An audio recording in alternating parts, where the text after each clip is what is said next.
All right, this is Craig Vreeken with John Teasley for KCHO interviewing Mr. Freddie Hubbard. How you doing, Freddie? Pretty good. It's the first time I've ever been here, and I'm looking forward to playing for the people here. All right, the sound check sounded pretty hot there. Who you playing with tonight? I've got a relatively young band. The bass player and the drummer's been with me for about 2 years, and the piano player, he's still going to school, USC. So after he graduates, hopefully he will stay with me. And Hadley Colliman, tenor saxophone and flute, and myself on flugelhorn and trumpet, Freddie Hubbard. Who plays bass for you? Larry Klein. I don't know if you ever heard of him. He's been working with Willie Bobo and a group called the Altar Bears. I don't know if you ever heard of him, but he's one of the finest young bass players that I've had a chance to play with, you know. You don't have one. About you? Drummer's name? Carl Burnett. He sounded really hot. Yeah, he's been around a little while. You know, I can't keep him with me because he keeps having these different troubles, but I think I'm going to make a record with him soon. And the bass player, too. Well, you've been playing now for how many years professionally? Well, I'm 40 now, and I've been playing professionally in New York since I was about 20. So you figure about 20 years. What are some of the changes you've seen coming about in jazz, just from your standpoint? I see the music becoming more of a business rather than the musicians themselves being able to create what they really feel.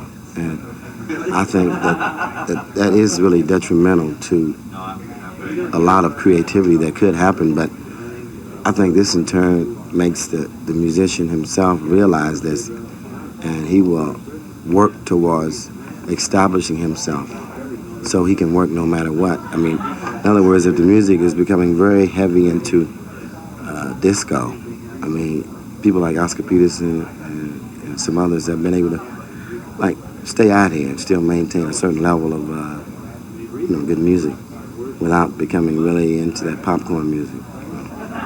Popcorn music, is that what you think of, like more commercial flavors like disco? After playing jazz, I think of all the top 40 stuff as popcorn music because it doesn't really touch the source of music, but it's I would say that's mostly for feelings. You know, people can dance to it. But in terms of a guy being able to create, that's what makes jazz important, is to be able to create continuously instead of stopping and worrying about what Boz Scaggs or somebody played, you know. Be able to, because ironically, he was over at my house the other night, Boz Scaggs. That's the first time I'd met him, you know. And I know a lot of rockers, you know. Like I just made a date with Billy Joel, and Rufus, but me playing that with my group, no, I couldn't do it because you can't, create. You can't release all this shit that's in you, you know, and that's what jazz is. I mean, you can release a lot while you're playing because you stretch your imagination more than when you play the more popular music because it's all designated and it's all programmed, and that never was any enjoyment for me. That's the reason I'm not in the studio. You know, there were a couple albums that you put out, like Bundle of Joy, and yeah, those were. I was trying to hit the market, you know. Yeah. But you know, people, it's a funny thing. My fans do not want to hear me play that because the music didn't sell. They'd rather hear you play yourself. Be yourself. Right, you know, but it's not that easy to be yourself and make money. Yeah. So those albums were. You have to, in order to survive. I mean, I've had to do some things outside of what I really want to do to make money. You see, so I could survive because. As good as I am, I mean, there's a lot of other guys who don't play as good as me, but they make more money, you see. As opposed to, like, your latest one, Super Blues, kind of back into the mainstream. How do you compare the latest one with some of the early ones? Well, I felt as though if, after trying all this kind of commercial music, I figured it was time to get back with some guys that I really respected and appreciated as jazz musicians and just play the kind of music that I wanted to play. That's what I did. All right. Sounds good.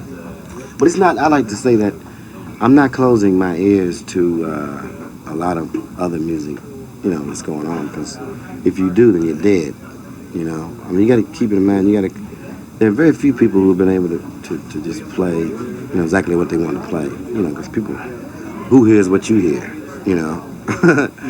You know what I mean? Musically, who knows what you really are, you know? Because every night is different. Every night I try to play something different. Do you think the jazz listening audiences, do you feel they're fickle? Like No, I think they're more sophisticated because, see, in order to listen to jazz, you have to know something about the history of it. You have had to listen to other people, you know, who came before me, you see, to realize what it's all about. And then you can sit up and you can talk about it and you can try to explain it. For instance, they had me at Harvard for a week. You know, I had a couple of classes a day, and I had to teach. And one was improvisation, which is very difficult to teach because it's a longer process than what people think. I mean, you got to learn your harmony. You got, you know something about theory. You got to, well, you don't have to. I mean, but you should. You know, learn how to read music and play chords on the piano. Learn how to play through chord changes. Learn how to get a good tone. Learn how to communicate with other people. I mean, it's a lot involved. Whereas if you're just playing hot licks, you know, ideas that you can read, and you exert them into the music, then it doesn't have the same effect.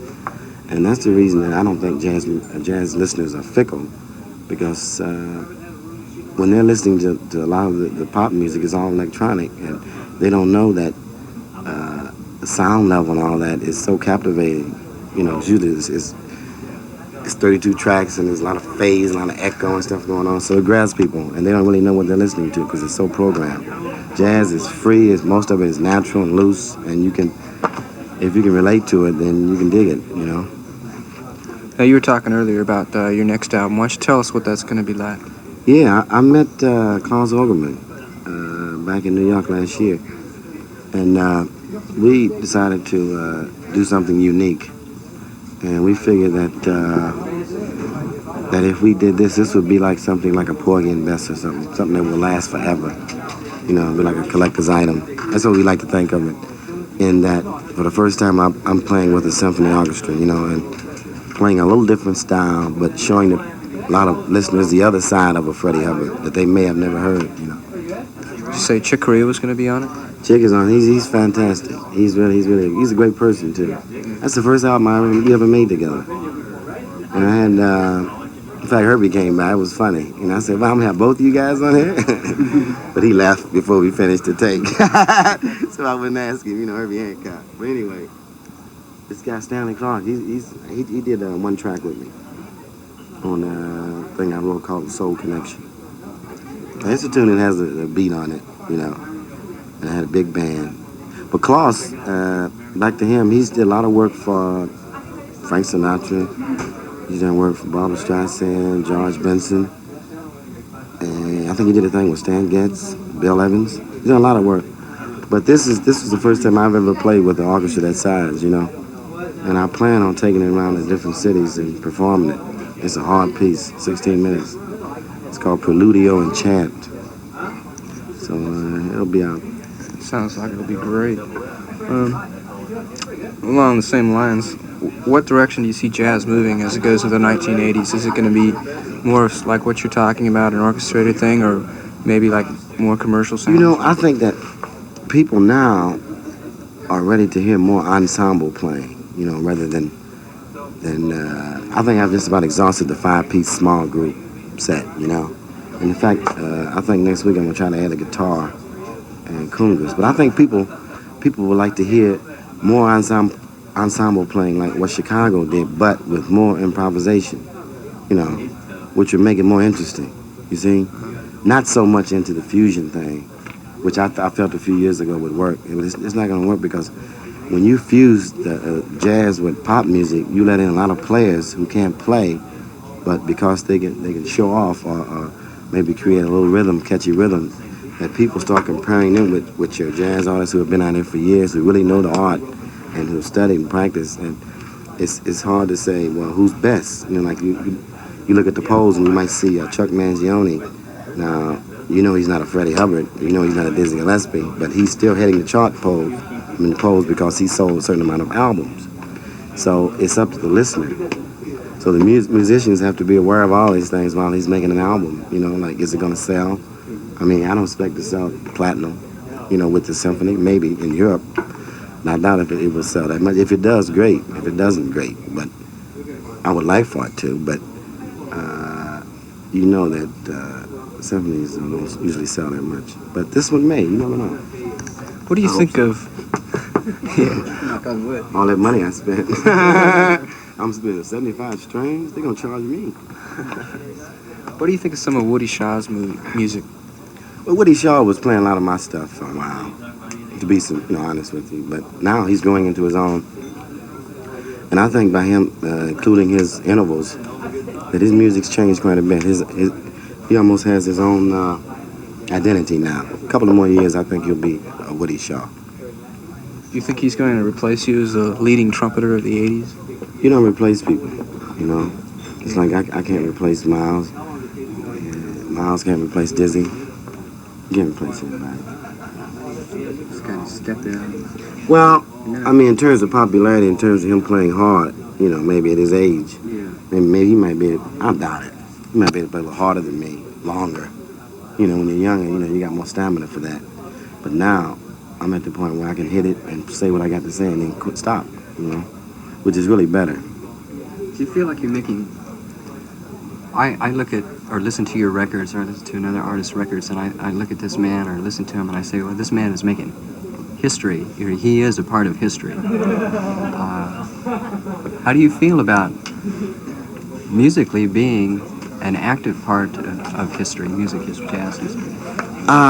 It's a lot of pressure because people are continuously coming to me and saying, oh, wow, man, did you hear such and such a person? Like Woody Shaw, hey, he sound better than you, Or they come to me and say, wow, you sound better than Miles Davis.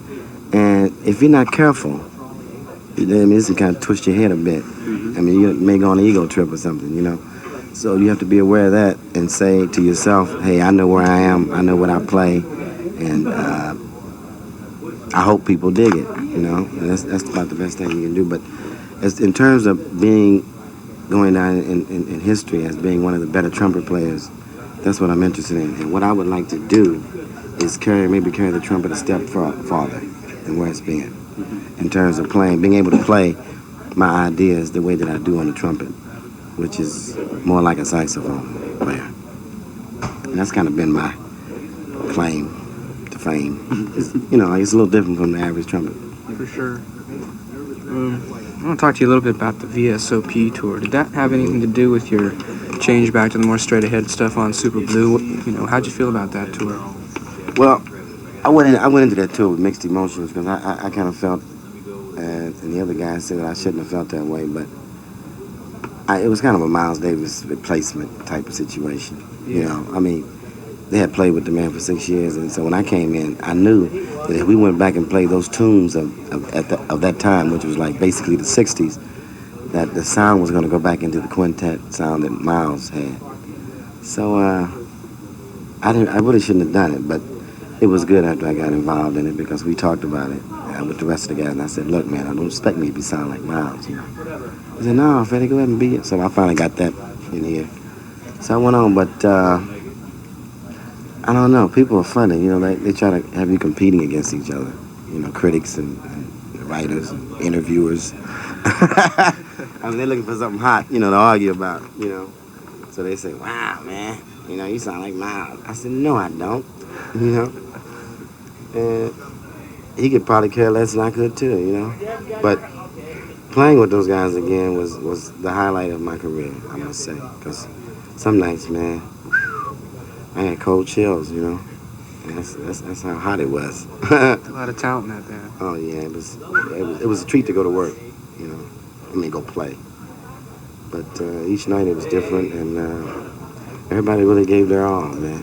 And the people dug it. Every place that we played was packed, and the record sold pretty good, and we split the points, and it was a nice business venture too, as well as music. For those people out in the audience that may not know who the VSOP crew was, why don't you tell them who you were playing? Well, first of all, you had Herbie Hancock. It was kind of his idea to get us together on piano. And by the way, all this was acoustic. Nobody brought the electric stuff, equipment. And I thought that was nice. And Wayne Short on tenor. cat who I played with for years without Blakey. And then you had Tony Williams. I'm sure you hip to him. I mean, this guy plays so much drums when he'd be so little. I mean, I don't see where he gets the energy. I mean, and the guy I would say that I played with the most, that's Ron Carter. Every record I made, I used him just about. Yeah. Because he can almost play any style. You were pretty instrumental with in the free jazz movement with Ornette Coleman. Do you play free jazz anymore? Very seldom. Because even when I was doing it then, I didn't really feel it. You know, it wasn't really, because I'm still basically a melodic player, you know. And that music at that time with Ornette and Don Cherry was kind of experimental, and I didn't really feel it, but it was, I like to switch up, you know, and play some different kind of music, you know. So it was helpful. It stretched my imagination, I'll just put it that way. What kind of audience response did you get from that kind of music? After I made that album, Free Jazz, I took the record, when the record came out, I took it home, put it on the box. And every time I put that record on, somebody would take a broom and knock on the wall and say, stop that music, you know? So I said, I'm gonna try to sneak it in, so I may wait till 2 o'clock in the morning and turn it down soft, but they just couldn't stand it. You know, because it sounded too free for them, you know, that. But that was one of the best records I ever made, too. Not sales-wise, but in terms of, at that period, by studying with Eric Dolphy and people like that, Cecil Taylor, it was kind of a different scene for me, you know, because I was basically a mainstream player with Art Blakey and people like that, Max Roach. What was it like to play with John Coltrane? I was scared all the time, but I mean, it was good, you know. I mean, I never been around anybody who loved music that much, and I must say that I consider myself very fortunate in having the opportunity to play with him, because he really made me realize that the only way you get good is practice, you know, on your instrument. And you got to put the time in. Right. Mr. Mingus. Charlie Mingus was reading in his biography, and I picked that up. If he felt that to get really proficient, you had to practice, and he insisted in his workshop that if you had something to do, then you got out there and did it. Yeah, I mean, you know, like the way I'm sitting here now, but once I get out there to play, it's going to be a whole nother ball game. You know, you'll say, I was talking to that guy a few minutes ago. Look at him now. You know, right around the stage and acting crazy. I'm looking forward to that. No.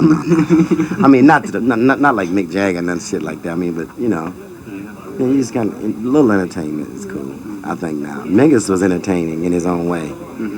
I mean, people used to come to see him break up his basses. You know, he'd step in a brand new, beautiful bass, you know, which is a bit eccentric to me. I mean, somebody stepped in a $5,000 or $6,000 bass or whatever it costs, you know? Step on your new horn. Nope, I'm not gonna do that. I broke too many. But the whole movement, I think, the trend is it's going more towards the rhythmic patterns, you know, like that people can grab onto. And I decided to kind of cut most of those loose. I still do a little bit, you know, tunes that have a so-called funky groove. That's all right, but it's not my forte. I mean, I just like to play tunes that I really like to play. You know, I like some pretty stuff. I like some Latin stuff. I like some. I still like bebop quite a bit, and that's where I came in on the music. It was on the bebop period. And that was my learning process. You know, with bebop. But I plan on doing some things with a couple of so-called rockers. You know, if I can include them into it. You know, if they fit. If they don't, can't make it. I just made a date with Billy Joel, as I told you before. What's his name? Rufus, the group Rufus. And I might make them by us guys. I don't know. Maybe a couple of bars. All right, sounds good. Anything else you'd like to talk about here before we shut this thing off? I'd like to say that it's good to see kids, you know, not kids, I mean young men your age, you know, getting into the music, because I'm sure after you get past like 20 or 22, you're going to get tired of all that rock and roll. And you'll be ready to listen to something, you know, not necessarily me, but some other artists who are really dedicated and who are trying to keep the music alive, because a lot of people are trying to run it out of business, you know. But you can't do that, because there's always going to be some people around who appreciate it. It's like classical music, you know. It's no difference. And I'd like to thank the people for listening, and if they can come out to the concert, if you didn't make it, or if it's going to be played later or whatever, blessings. All right. Thanks a lot, Freddie. Could I ask you to do one more thing here before cut an ID for us here? ID. This is Freddie Hubbard. Are you ready? Yeah, go ahead. Hello. This is Freddie Hubbard. And whenever I want to listen to some good jazz, I tune into KCHO 91.1 FM in Chico. It's new and it's alive. John Teasley is your host for Live Jazz Radio. The last Sunday of each month, John and KCHO will bring you the best in local jazz talent, live from the studio. Interviews, news, and music, all live on KCHO FM 91 in Chico. And this is Freddie Hubbard telling you to dig it.